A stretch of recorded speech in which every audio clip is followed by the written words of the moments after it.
Assalamualaikum warahmatullahi wabarakatuh. Bersama saya Iis Aisyah. Kali ini kita akan membahas tentang aplikasi Sitren. Sitren atau Sistem Informasi Tanda Keberadaan Pesantren merupakan sebuah aplikasi berbasis web yang terhubung ke Kementerian Agama Pusat untuk mengajukan NSP atau nomor statistik pesantren dan tanda daftar keberadaan pesantren bagi pondok pesantren baru yang belum memiliki NSP, yang dulu kita kenal dengan istilah izin operasional pesantren. Oke, kita langsung saja membahas tutorial aplikasi Sitren. Baik, kita langsung masuk ke link Sitren ditpontren.kemenag.go.id/daftar keberadaan pesantren. Tampilannya seperti ini. Kemudian terlebih dahulu kita mendaftar, klik registrasi. Di sini ada data pesantren yang harus kita isi. Ada tipe pengajuan izin, nama pesantren, alamat pesantren, nama provinsi, nama kabupaten. Kemudian ada data informasi masuk untuk ke sistem. Diperlukan email yang digunakan adalah email yang aktif untuk aktivasi akun. Kemudian nomor HP, kemudian kata sandi atau password minimal 6 karakter dan digunakan untuk login ke aplikasi. Kemudian ketik ulang kata sandi. Oke, kita mulai coba pengisian. Tipe pengajuan izin, kita pilih pengajuan izin baru, kemudian nama pesantren, kemudian alamat pesantren,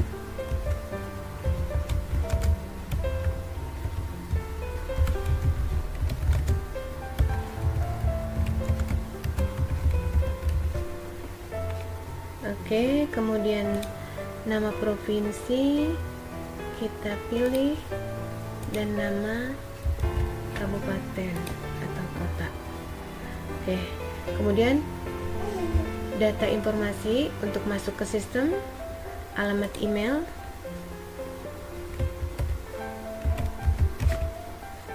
disarankan menggunakan email lembaga.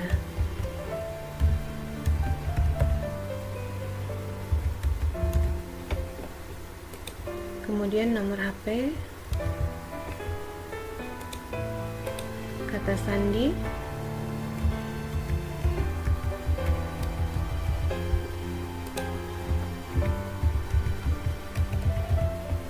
oke, semua sudah terisi. Kita bisa klik ajukan izin. Oke, bisa kita save. Nah, kemudian kita aktivasi akun via email. Setelah itu kita coba login di sini.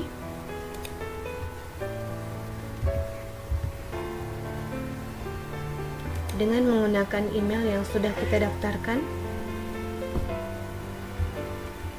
dan password yang sudah kita save. Klik login. Tampilannya seperti ini. Di sini ada beberapa menu.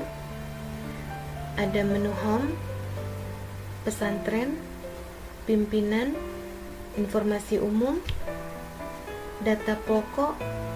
Data pokok ini terdiri lagi dari beberapa item. Kemudian album pesantren, upload, download format, dan rangkuman data. Kita ke menu home. Menu home di sini merupakan alur atau proses dari pengajuan tanda daftar keberadaan pesantren.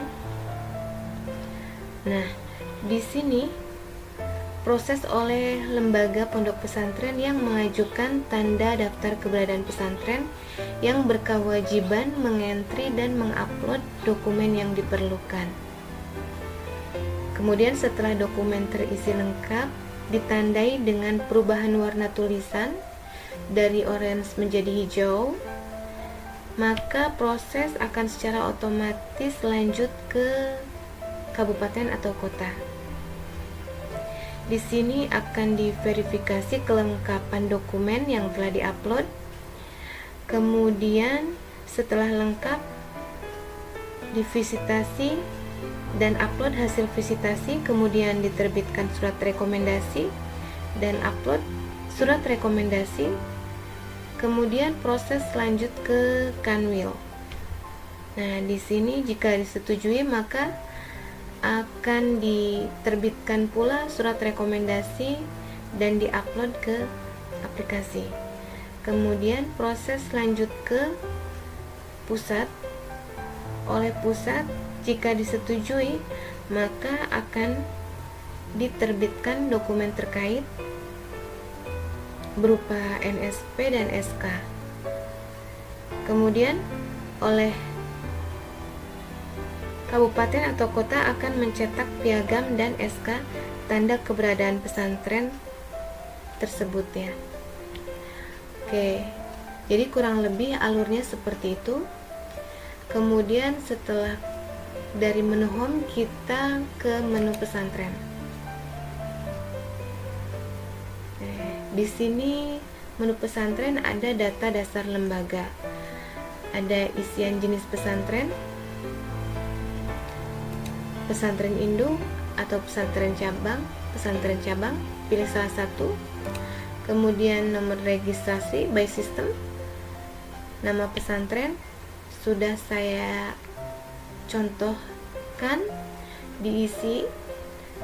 Kemudian alamat maksimal 45 karakter, provinsi kita pilih, kabupaten kota kita pilih, kemudian kecamatan kita pilih, kelurahan atau desa, kemudian kode pos, kemudian ada alamat PIN.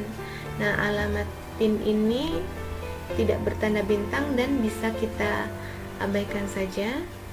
Kemudian berdiri tahun, berdirinya pesantren, tahun, kemudian nama pendiri, nomor HP, status lahan, kita pilih, ada 3 pilihan. Kemudian afiliasi pesantren dengan ormas, ada beberapa pilihan. Nah, setelah itu ada pendiri pesantren.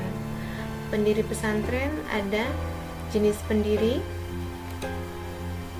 ada beberapa pilihan, perseorangan, yayasan, ormas, masyarakat. Jika kita pilih perseorangan, ada isian nik pendiri, kemudian KTP pendiri, file image atau PDF maksimal 2 MB, kemudian NPWP pendiri. Jika pendiri pesantren yayasan, maka ada nama yayasan, NPWP yayasan, akte notaris yayasan, file PDF maksimal 2 MB, tidak boleh lebih. Kemudian SK Kemenkumham, PDF maksimal 2 MB juga. Kemudian jika pendiri pesantren adalah ormas, ada nama ormas, NPWP badan hukum, akte notaris organisasi, dan SK Kemenkumham, semuanya file PDF maksimal 2 MB. Kemudian jika pendiri pesantren adalah masyarakat, nah di sini ada data masyarakat yang terlibat. Bisa kita tambah di sini, ada isian nama lengkap, nomor induk kependudukan atau NIK, NPWP, dan file KTP maksimal 500 KB. Oke, kemudian jangan lupa kita simpan. Oke, kita contohkan pendiri pesantren. Oke, baik, kita contohkan saja pendiri pesantren perseorangan ya, karena ini sudah diisi dan sudah terisi semua, maka kita lanjut ke selanjutnya. dari menu pesantren ke pimpinan. Sekarang data kiai atau pimpinan pesantren. Ada nama kiai atau pimpinan pesantren, kemudian NIK atau nomor KTP atau paspor, pilih salah satu. Kemudian ada surat KTP kiai, file berupa PDF, maksimal 2 MB. Kemudian riwayat pendidikan kiai atau pimpinan pesantren. Di sini ada tambah data pesantren, tahun mulai belajar dan tahun selesai. Kemudian jika lebih dari satu pesantren maka bisa ditambahkan lagi. Jangan lupa. Oke, setelah itu kita klik selanjutnya. Kemudian dari data pimpinan lanjut ke informasi umum. Nah, ini data informasi umum. Ada asrama pondok, kita pilih ada atau tidak. Kemudian masjid atau musola, ada atau tidak. Kemudian penyelenggaraan pesantren, bentuk penyelenggaraan pesantren ada 3 pilihan. Kita pilih sesuai dengan kondisi pesantren. Kemudian tahasus pesantren, jika tidak ada kita kosongkan. Kemudian menyelenggarakan pendidikan selain pendidikan pesantren, ya atau tidak. Kemudian menyelenggarakan programmu adalah ada atau tidak. Setelah itu, setelah terisi, kita klik selanjutnya. Maka dari informasi umum kita ke data pokok. Data pokok ini terdiri dari data pendidik, data kependidikan, data santri, kitab kuning, kurikulum dan dokumen pembelajaran, sarana prasarana, data satuan pendidikan. Kita klik data pendidik. Nah, di sini data pendidik atau ustadz ustazah bisa kita input atau kita entry satu persatu dengan klik tambah tenaga pendidik. Nah, di sini kita isi satu persatu, kemudian kita simpan. Kemudian ada cara lain dengan mengimport data. Caranya kita download dulu templatenya, download template, kemudian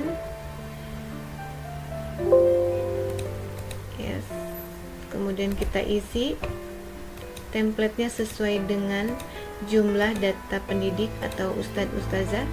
Setelah lengkap terisi, kita simpan. Baik, tidak usah saya contohkan ya. Setelah terisi, kita simpan. Kemudian kita import data di sini. Template yang tadi kita import. Di sini import data. Kemudian jika berhasil maka akan muncul data tenaga pendidik di sini. Oke. Setelah itu data kependidikan. Data kependidikan juga sama, bisa kita tambah satu persatu dengan klik tambah tenaga kependidikan. Jangan lupa kita simpan. Kemudian bisa kita import data template dengan mendownload template terlebih dahulu dan mengisi template, kemudian mengimport kembali data templatenya. Oke, semoga sudah cukup jelas. Kemudian data santri. Data santri juga sama ya. Bisa kita tambahkan data santri satu persatu dengan klik tambah santri. Kemudian setelah kita isi, jangan lupa kita simpan. Dengan cara import data template pun bisa, dengan mendownload dulu templatenya, kemudian kita isi dan kita save, kemudian kita import data kembali. Oke, data santri minimal 15 orang. Jika kurang dari 15 maka belum memenuhi persyaratan untuk mengajukan tanda daftar keberadaan pesantren. Kemudian setelah data santri ada kitab kuning, tambah kitab kuning, nama kitab dan bidang kitab, jangan lupa disimpan. Kemudian kurikulum dan dokumen pembelajaran, tambah kurikulum, nama dokumen, part dokumen, file PDF maksimal 2 MB, jangan lupa disimpan. Kemudian sarana dan prasarana, tambah sarana dan prasarana. Oke, setelah di entry atau di input jangan lupa disimpan. Kemudian data satuan pendidikan. Oke, klik tambah satuan pendidikan. Oke, di sini ya. Jika ada data satuan pendidikan maka diisi kemudian disimpan. Oke. Data pokok selesai, kita ke album pesantren. Nah, di sini album pesantren, file image kita unggah. Album pesantren ini berupa foto-foto kegiatan atau bangunan pondok pesantren. Oke, bisa berupa masjid atau musola di pondok pesantren, ruang belajar dan sebagainya. Kemudian setelah album pesantren, menu upload, di sini data unggahan dokumen persyaratan. Ada surat pernyataan, file PDF maksimal 2 MB, formatnya ada di download format. Kemudian sertifikat tanah PDF maksimal 2 MB, surat keterangan domisili dari kelurahan atau desa PDF maksimal 2 MB, kemudian surat permohonan izin terdaftar pesantren sama PDF maksimal 2 MB. Formatnya bisa kita download format di sini di menu download format. Oke, kita klik. Nah, di sini ada format dokumen persyaratan yang bisa di-download. Ada format data santri yang ada di data pokok data santri, kemudian format data pendidik, format data kependidikan, format data kitab kuning rujukan, dan format data kurikulum pesantren yang ada di data pokok ya. Kemudian ada juga format surat permohonan izin terdaftar pesantren cabang jika itu adalah pesantren cabang. Kemudian format surat permohonan izin terdaftar pesantren. Kemudian format surat pernyataan pimpinan pesantren. Nah, ini surat pernyataan disertai dengan materai. Kemudian formulir pengajuan pendaftaran keberadaan pesantren cabang jika itu adalah pesantren cabang. Kemudian formulir pengajuan pendaftaran keberadaan pesantren dan instrumen verbal permohonan pendaftaran keberadaan pesantren. Instrumen verbal ini digunakan ketika visitasi oleh Kementerian Agama kabupaten atau kota. Oke, setelah itu rangkuman data. Rangkuman data ini berisi data santri dari data pokok data santri. Ya, di sini. Jadi ketika data santri di data pokok ini sudah di entry, maka akan muncul juga di rangkuman data. Dan data santri minimal 15 orang, tidak boleh kurang dari 15 orang.